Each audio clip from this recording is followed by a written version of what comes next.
Rəhman və Rəhim olan Allahın adı ilə. Ey aləmlərin Rəbbi olan Allahım, bugün də sənə qul olaraq əl açırıq. Bugün də bütün şərləri bizdən uzaq eylə. Heç ummadığımız bəlalardan bizləri qoru. Xoşbəxtçiliyi, huzuru, sevinci xeyirli bir şəkildə bizlərə ihsan eylə və bizləri sevdiklərimizdən ayrı salma. Sən bizlərə rəhmətinlə və mərhəmətinlə müamilə eylə. Ya Rəbbim, sən bizləri razı olduğun qullarından eylə.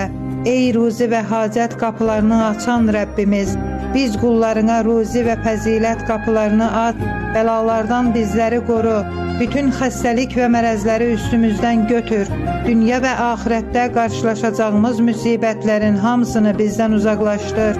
Allahım, səndən dəyişməyən iman, tükənməyən nemətlər və bir də Həzrəti Muhammedlə birlikdə ən uca əbədi cənnətdə olmağı diləyirəm. Amin.